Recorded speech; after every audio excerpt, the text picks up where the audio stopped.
Yeah. Hi, I'm Pat. Torby with a T. Do that again, because I moved. Hi, I'm Pat. Torby with a T. I said, hi, I'm Pat. T. Got it. That's T. I got spelled in trouble. This is Eric Martin, and I'm high. No, Green-Tinted Sixties mine. It's tough to get serious. I know. This is Eric Martin, and I am a soul builder for Mr. Big. Howdy. I'm called Gilbert. I play the guitar for Mr. Big. Hi, my name's Billy Sheehan, and it's Sheehan, not Sheehan. Because if it was Sheehan, then Johnny Carson's partner would be Ed McMahon.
I made the first phone call to Eric, and we decided that we needed an amazing guitarist, and so I called Paul, and then we needed an amazing drummer too, so I called Pat.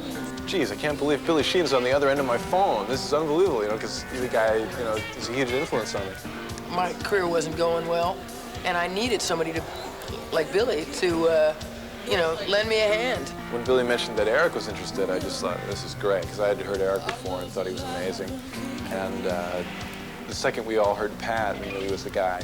Pat and I did the backing vocals that were later sampled and put on the David Lee Roth tour behind him for Skyscraper.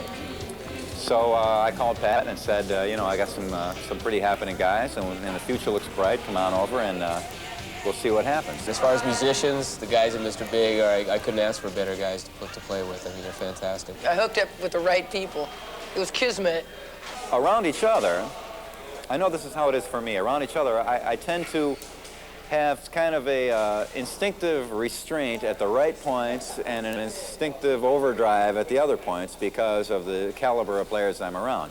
I actually like to lay back and listen to Paul go or groove behind Eric because I like the way they play, and I love to just lock into Pat and blast along with them. When we built this band, we put it together for Alive. Before Eric and I actually decided to really work together, I came up to San Francisco and I saw him play a club gig, and I got up and jammed with them. And I'd seen Paul play a million times, and Pat also. We knew we could all really do what we do live. Do you strut? Do you like to strut? No. Do you like to shake? Do you like to dance? All right. Can't do that. The strut is merciless.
compared, when we first got together, we were compared to bands like Free, Led Zeppelin, Spooky Tooth, and that kind of vein. And we were going nuts trying to find a name. The first time I heard the name Mr. Big, Pat goes, you know, I found it from a Free song. We never intended it to be, we're Mr. Big Bad. That was never the intent. The intent was to take it from our roots, which was the Free album. We all were very aware of Paul Rogers and Free, and if anything, we meant more tongue-in-cheek, like Mr. Big, yeah, right, sure. God, you know, it reminds me of Rocky and Bullwinkle, where Boris and Natasha's fearless leader was Mr. Big, and that's the first thing that came to my mind, because I sit in front of the damn TV set constantly and watch cartoons. It's easy to spell. It's easy to chant. You can have, it's very easy to chant, Mr. Big.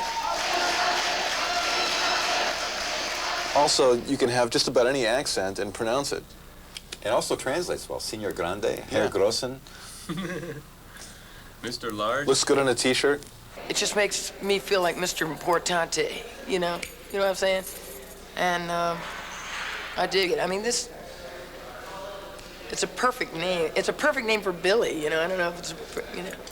But I'm starting to fit in those shoes, those Mr. Big shoes now.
Never get enough, 'cause I'm addicted to that rush.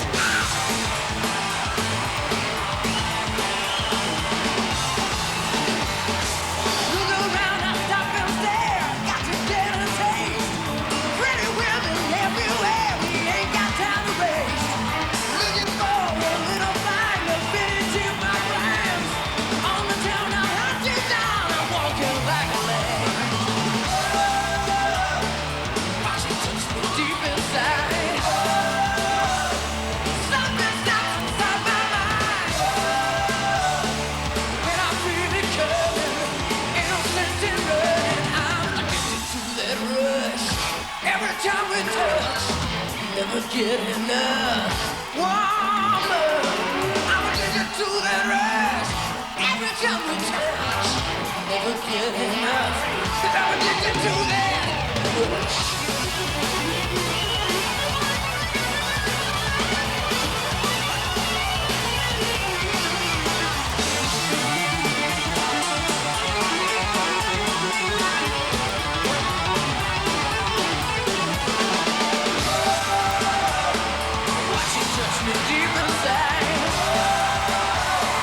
Something that's inside my mind. Oh, I'm feeling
last time a lot of different people came to see our shows. We had guitar shredders and metalheads and lots of girls. Children of all ages. Children of all ages. Without losing anybody or doing anything too weird or terrible, we try to do stuff that might be, a little bit different or interesting. We're going to grow as a band, as individuals, players, the way we work together, the way we write songs. We don't want to do the stock, generic, blue label, rice pudding music. I think Billy definitely has the most experience, so he's a good leader to follow. But so we take turns being Mr. Big, I so happy! Billy Sheehan on the bass guitar!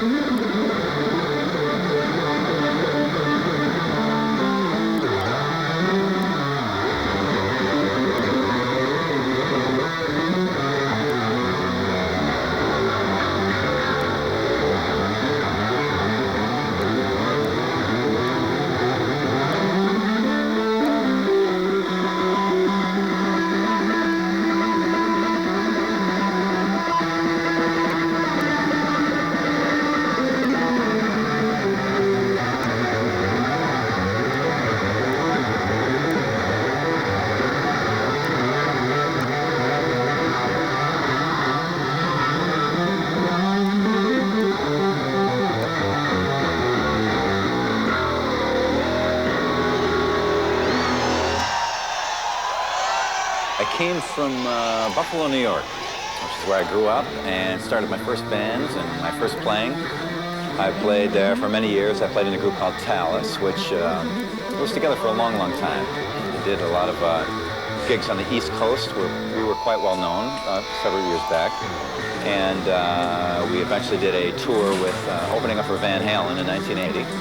That's how I met the guys in Van Halen, and eventually was, in 1985, asked to join with Dave Roth and start a band with him. That went on for several years. We did 2 records, Eat 'Em and Smile and Skyscraper. I did the Eat 'Em and Smile tour, but I left right after the Skyscraper album and decided to start a band again, similar to how I had it in Talus many years ago in the early days, and that became Mr. Big.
biggest influence initially was seeing the Beatles on Ed Sullivan. The other big influence that I think it really threw me heavily, the first concert I ever saw in my life was Jimi Hendrix. The Beatles were really what inspired me to, start off. And from that, I got into heavier, more guitar-type stuff like Led Zeppelin, Ted Nugent, Aerosmith. Then when Van Halen came out, that was real influential. Got into drumming because I saw a guy playing drums in a polka band at a family picnic when I was about 8 years old. And I was mesmerized at just the whole movement of it. I was able to sit behind him and look down at the kit. And I was just smitten by the whole thing. And I went to my mother and I said, "Mom, I want to play drums." And she thought, "Yeah, sure you do." And well, I bugged her for 3 years and she finally realized I wasn't going to give it up. Growing up in Phoenix, there's a lot of country music, there's a lot of rock. It's a morass of, let me get out the dictionary and think of a better word to use. There's a lot of it. I listen to a lot of older stuff that I kind of grew up, the Led Zeppelin, Beatles. I'm a very big Tony Williams fan as far as the jazz stuff. Tony Williams is a big inspiration to me.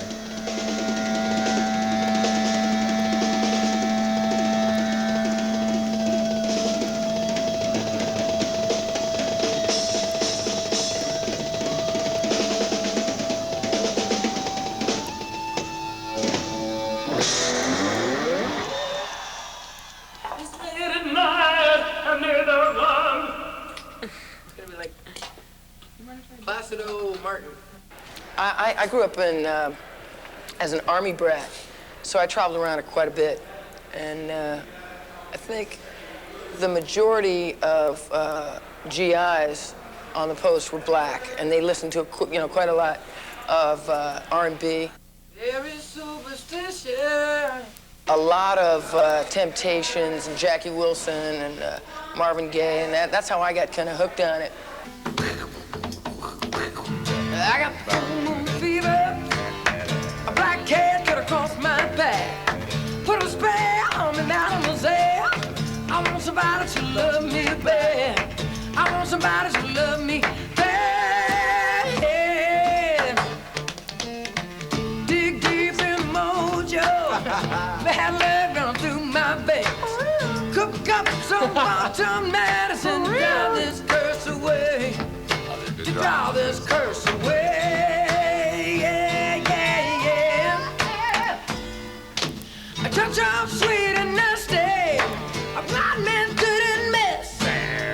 Creole sister, baby can't resist her when she's soft against your lips. Voodoo kiss. Kiss me on lips. Can heaven be like this? Voodoo kiss. My first road gig was hilarious. I was in the backup band for the comedian Rip Taylor. And we'd have to vamp on Happy Days Are Here Again, literally for 25 minutes. I mean, that's it.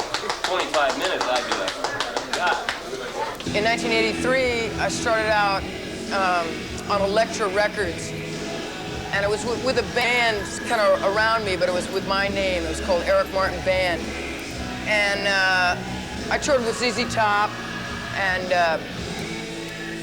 I'm from San Francisco, so most of the bands that would come in from LA or anywhere, any national act, England, or whatever it would be, I'd open to them. I played with a group called UFO for a short time. I did some work with a Canadian guy by the name of Kim Mitchell in a band called Max Webster. Worked with Michael Schenker for a bit. I worked with Mike and the Mechanics, Benny King, Bob Geldof, Melissa Manchester, Roger Daltrey. Then I did a Belinda Carlisle tour. On her first solo tour, we opened for Robert Palmer. Then I did a Robert Plant tour in '88 on his Now and Zen tour. His drummer broke his wrist mid-tour, and I was called, and I went in and took his place. It was an honor, and one of the most amazing things that's ever happened to me. I just got in a lot of bands and played a million copy tunes, started writing my own stuff, moved out to California, formed Racer X, quit Racer X, joined Mr. Big. Here we are now. So, hey, next thing you know, old Jed's a millionaire.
pretty little boy.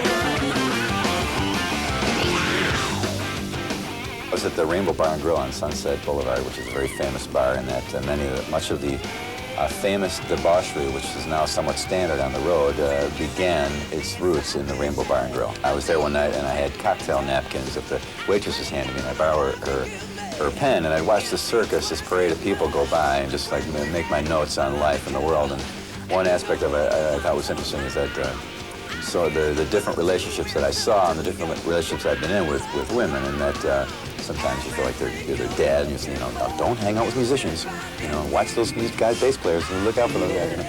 And and then the brother, where their buddies, the lovers, kind of self-explanatory, I guess. And a little boy part where sometimes you see somebody that's needs their girlfriend to run their lives for them or whatever. And when I wrote the title down and showed it to the waitress, who's a good friend of mine, she goes, "Boy, is that true?" Like that. That happens all the time, So in the song also we wanted to include something amazing in that Paul and I do the first known recording of the harmony electric guitar and bass drill solo.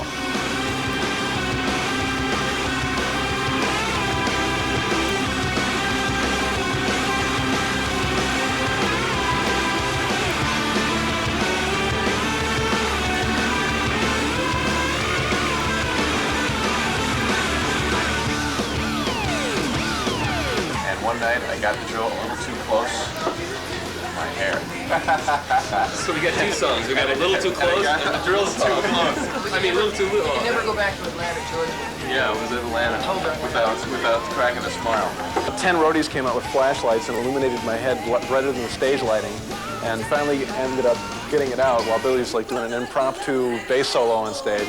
But it was great. It was something I'm sure Spinal Tap wishes they had thought of that. We are the Rodney Dangerfields of rock and roll. I'll tell you. Very tough crowd out there. Spontaneous applause erupts. Yo.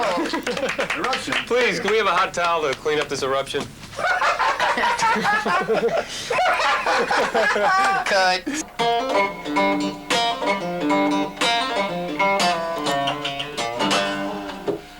Show business is my life. Well, I love the first record. That's one of my favorite records I've ever played on in my whole life. I've done a bunch of records, and that stayed in my car stereo for months. And I've listened to it. I know every note of it in my sleep, practically.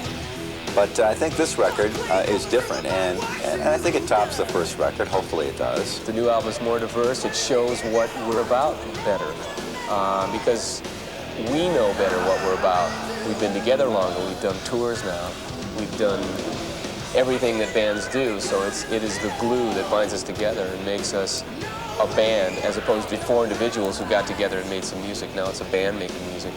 I was huffing and puffing, first record a lot, and there was a lot of riff rock. There was more chops than a butcher shop on that record. And I think this record is way more mature in songwriting. This album, I've really expressed my compositions more than I feel I ever have. This is the first time I've ever written vocal melodies or lyrics to a large extent. The three guys, the three caballeros, the three musketeers, they go in and write a bunch of ideas, and then Paul's the designated guy to make the tapes. They send the tape up to me, and I get to Martinize it, and then I send it back down, or up, or wherever the hell they are. But we continue to do this until I remember last year we wrote a song called "Merciless," and they didn't even know the title of the song. We get in a rehearsal studio and I go, okay, that song that has a little kind of Jackson 5, stop the love you say me be your own. Well, now it's called "Merciless," whoa, and everybody's going, there's a connection there. The one thing you can't do is teach aesthetics or art or feel or rock and roll, if you will, which is probably a piece of all that. You can't teach it. You can't. There's no rules. It's basically a spiritual thing. And once you codify it and put it in rules, you've now brought it out of the realms of spiritual into the physical. If I can get that carried away on it, and it's no longer art anymore. It's maybe science. Who knows? But it's not art. A lot of it is just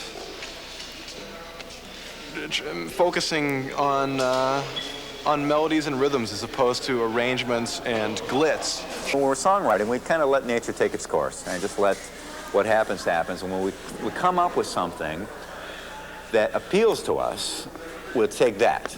That was the cool thing about this new album, is that it was like anything goes. The rapport that we've gained by going on the road, when you go on the road, I mean, it's kind of a sink or swim situation because you either end up breaking up or you get tighter. And if anything, we've gotten tighter. We're more, we know each other so much better, and we're such a better band. So and I'm thriving on the dues paying because we've been through a lot now. So it's like we're just building on that foundation of love and understanding. Being on the road is really like a paid vacation. That was an original quote by one gentleman, which has been stolen by every other band, but it's very, very true. It's a rolling summer camp. Yeah. It's really fun. I found the hardest thing is you got to really trust your bus driver. Because every time you feel yourself going around a curve, you think, is he asleep and going off the side of a cliff? Or is he just making a little turn? If there's any girls around, we, you know, I'm like Henry Kissinger, and I got to negotiate and see if they want to come back and hang out. You know, I'll do respects, no problem. And so there's this girl in Sacramento. Her name was Melody. I always remember. Don't give her last name. I do remember that. And she was an exotic dancer, and she had to actually order her breast implants special. I swear to God. Phil, come on, tell us what really happened. And they were like this big. They were so big. She had a little tiny little button. They were a really nice girl, really, really nice. And so the guys in Rush were outside of our tour bus, and the girl didn't know that you can see in, but you can't see out. And I told her and her friend, I said, you know, the guys from Rush are here. This is my standard kind of, you know, and they've been working hard, and there's no girls on the road, and they really freak out if you know, come on, let's flash them or something like that. Okay, great, it'll be hilarious. So they were laughing, drinking beer, stuff, totally harmless, you know. And she didn't know, and I didn't know, there was about 40 guys watching outside the bus. So they took it down south and jumped around they were unbelievable. And she didn't know how many guys were out there until all of a sudden we started to hear the cheering. And I was like, so we go, how many guys are out there? And then the bus is rocking back and forth.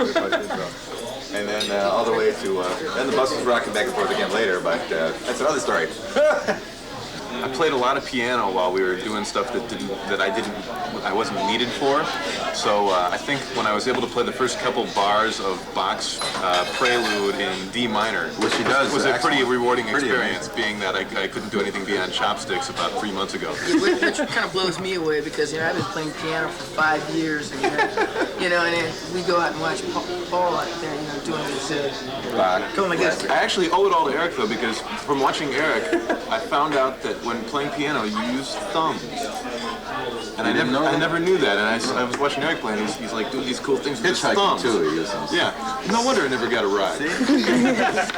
Hey, Totally unrehearsed. Sometimes you just gotta break the rules. You know, there's a lot of love in this room. I can feel it. I can feel it. Paul's a genius. My wontons really do rule. The wontons and spicy peanut sauce have impressed everyone who's tried them.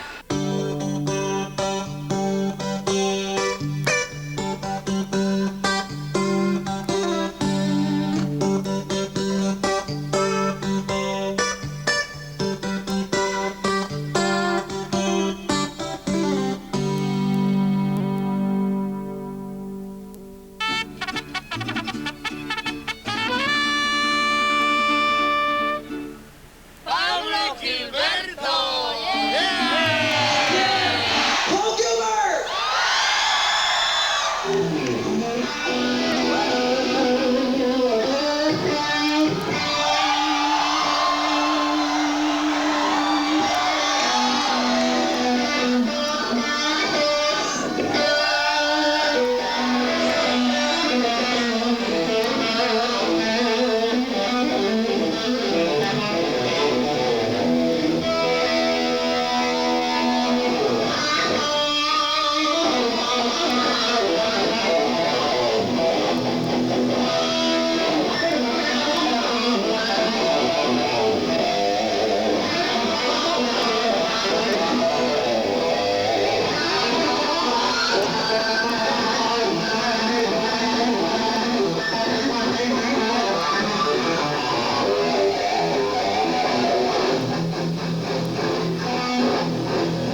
first guitar I had, a friend of my parents gave me this Stella acoustic guitar that I started taking lessons on. I was like 6 years old, and it was the Mel Bay guitar method, which immediately frustrated me beyond the point of wanting to play guitar ever again.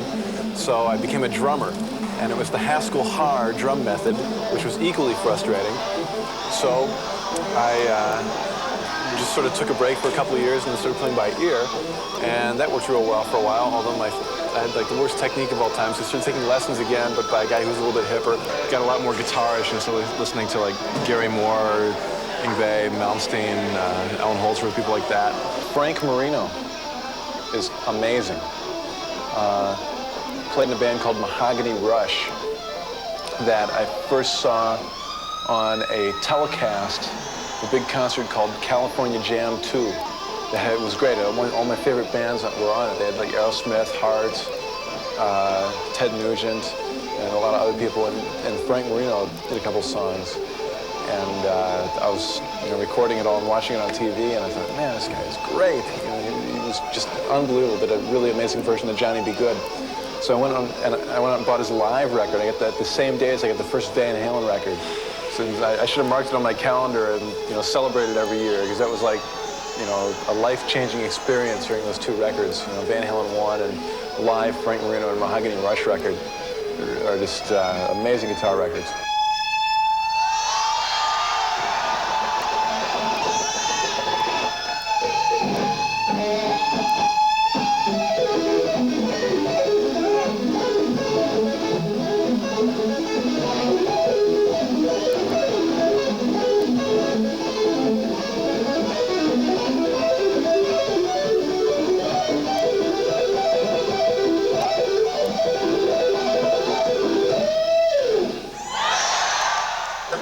Billy yesterday too. We went gold in Japan, which is Yeah, very I know that. It's incredible. So we are gold. Good God. Good God, Good gold. Good Yeah, goal. Japan was amazing. We get these letters backstage. The kids would be out in front, and they'd like give our crew guys or somebody.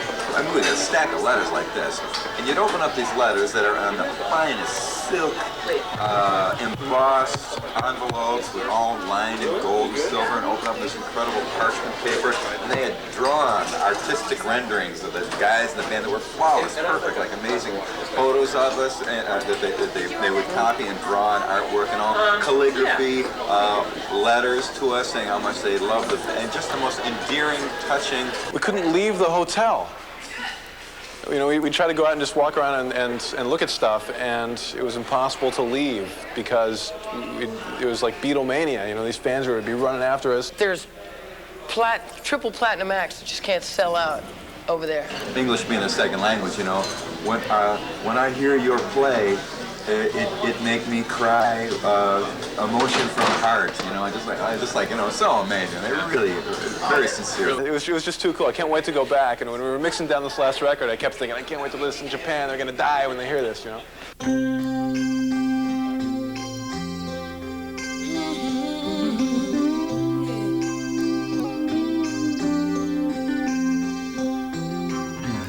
It's late at night and neither one of us is sleeping.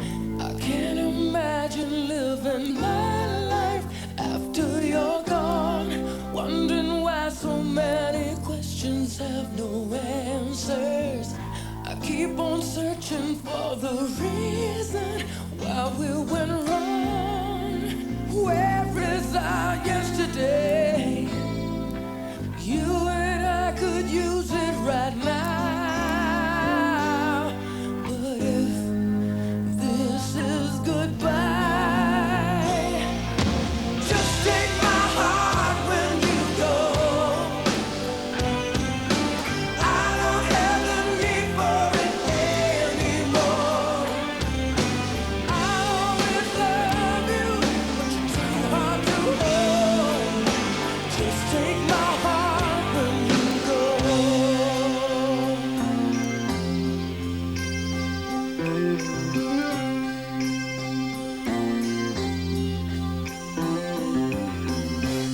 Here we are, about to take the final step now.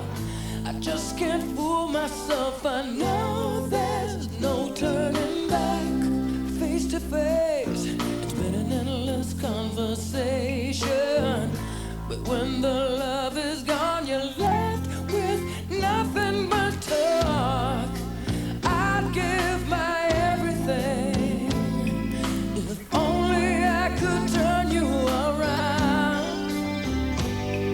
But if this is goodbye, just take my heart when you go. I don't have the need for it anymore. I'll always love you, but you're too hard to hold. Just take my heart when you go.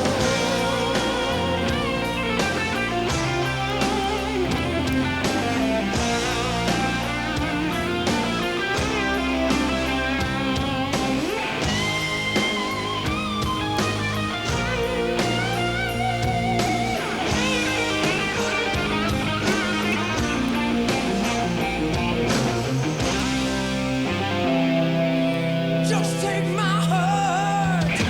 Just take my heart when you go.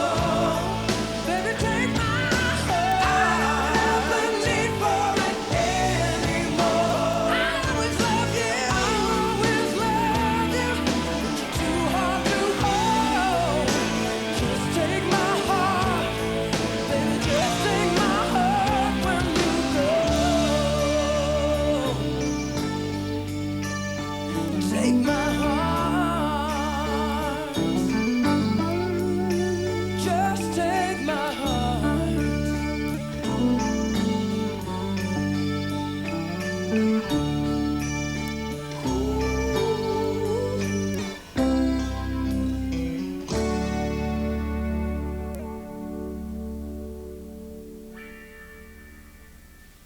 This here's the Yamaha 6-string. I use this on Just Take My Heart.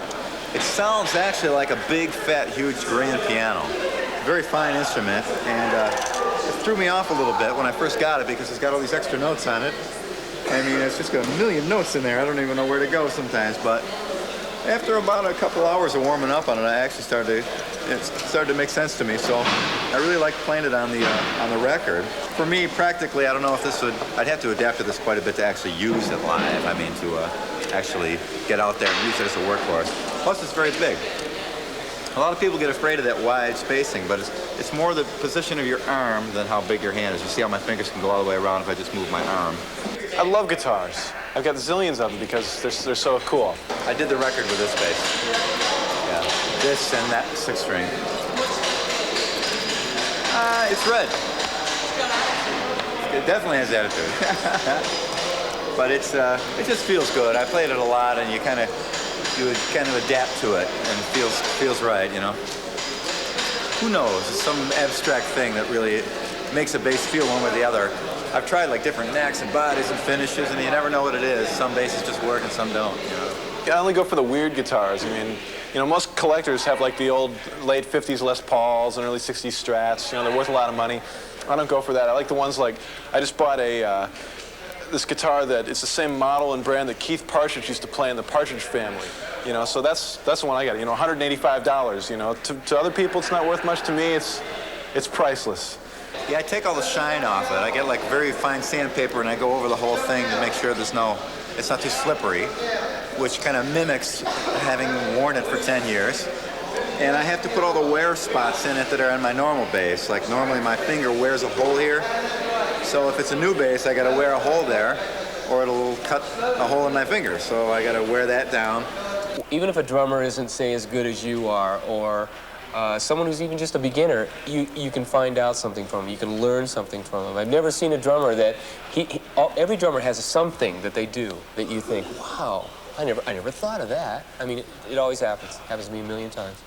I didn't realize this when I first tried out the fringe on the guitar, but there is an advantage to it. I mean, most people see it and go, how do you play with the fringe on there? It must get in your way, you know, and it's actually not that bad. And it keeps your hands dry. So, you know, when you're sweating under the hot stage lighting, you know, your hands are nice and dry so they don't slip over the strings. You still got control. Wind Me Up. That was sort of the video debut of the fringe guitar. I didn't have the beads on it yet, but Had some fringe in that one.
We're at the scene of making the video for Green-Tinted 60s Mine. So if you hear hammers and, you know, big gridiron things smashing down, you know, I think somebody's doing their job, you know. I love this country. Pay no attention to the man behind the curtain. And are we rolling here? I don't know.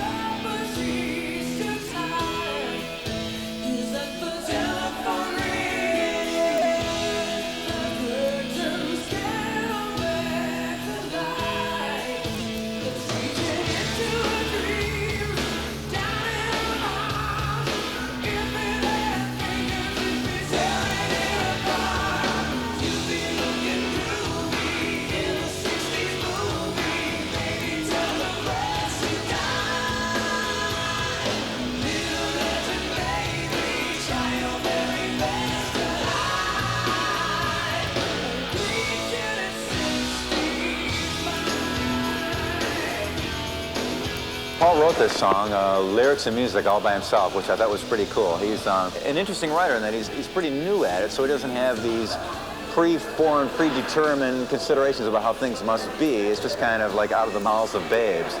And so he came up with a song that kind of captured the idea of looking at the 60s from today's point of view. What if Elvis was alive, you know? What if Janis Joplin was alive, you know? Where would she be living, and how would she be hiding so no one would know that she, you know, was hanging out still? And, you know, what sort of life would she be leading? You know, she'd have to sort of remain trapped in the 60s. A guy that everybody thinks is like this big, you know, speed metal guitar player guy has got a real emotion in this song.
The essence of Mr. Big, the ambrosia of Mr. Big. For me, I've got a theory that the more actual physical energy you put into your instrument, the more fun it is. Eric said rhythm and bombs. I always like that. You know, it's kind of like with Eric's blues and vocals, and because he's got that nice smoky raspiness to his voice, and we're up there bashing around. I mean, we just want to be one of those kind of bands that go down in history. I got the full moon fever. A black cat cut across my path. There isn't a thing that I own or have that I didn't get from somebody buying a ticket or a record or a T-shirt at a show, and I'm real thankful for that. We're not a political band by any means, you know. Some bands are good for them. We just aren't, you know. Hopefully when they come to our show, all the troubles and strife of the world and their personal lives will be left, checked at the door, and they'll be coming in there to have fun with us, you know. And so when they leave, then they have to pick up all their troubles again and go back home. Yeah.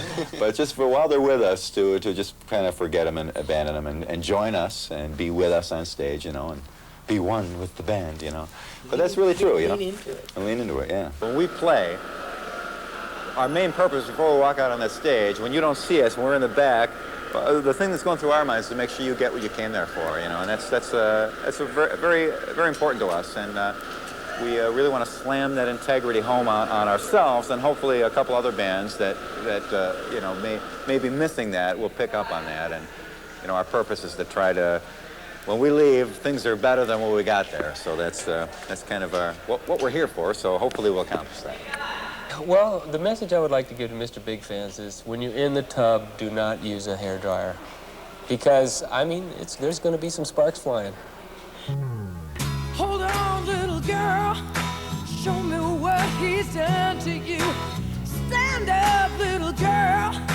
A broken heart can't be that bad when it's through. It's through. Fate would twist of both of you. So come on, baby.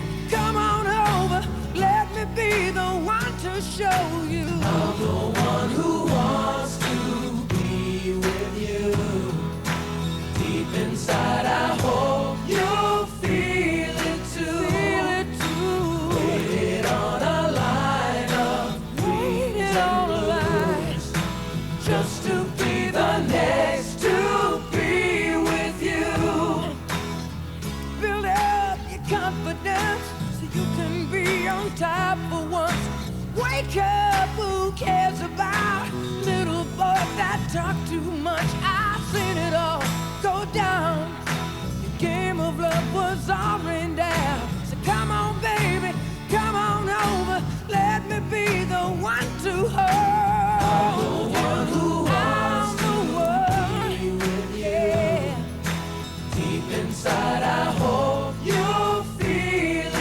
Feel it too. Waited on a line up. Waited on a line. Yeah, just to be the next to be with you. Why be alone when we can be together, baby? You can make my life worthwhile. I can make you start to smile.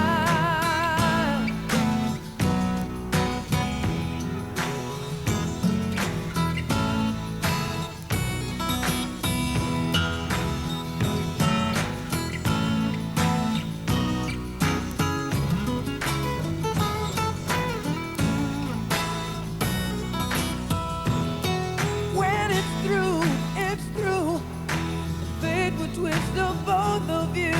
So come on, baby, come on over. Let me be the one to show you.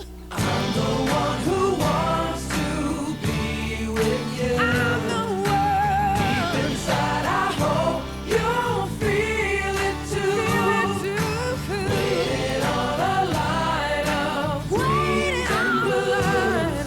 Yeah, just to be the next to be.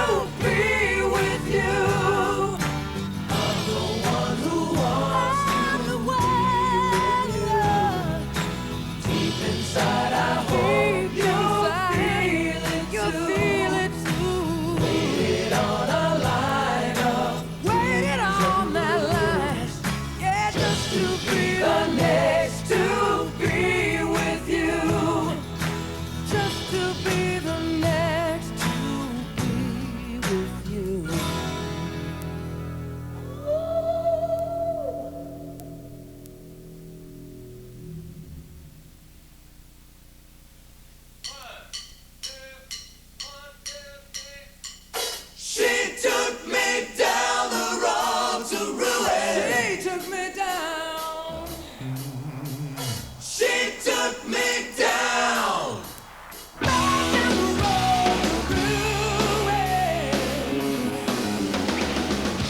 Now what do we do? See, these are Paul's three favorite bands. Yep, Chicago and the Police. The pants are too tight. I can get it about to there. These guys can attest. Watch, don't edit it out and just have that part. My pants are too tight and I can get it about to there.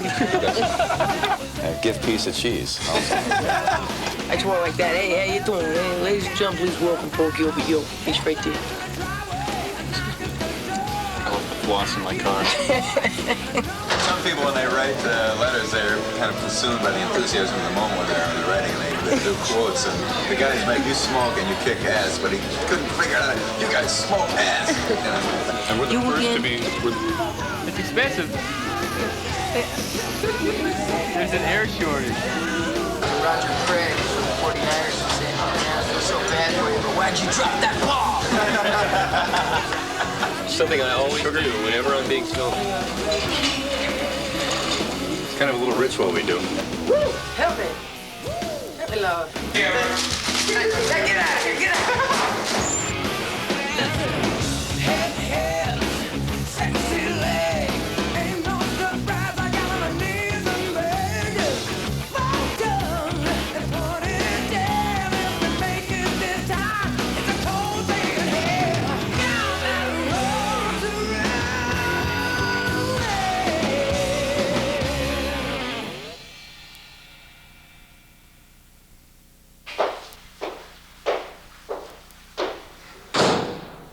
She'll be back.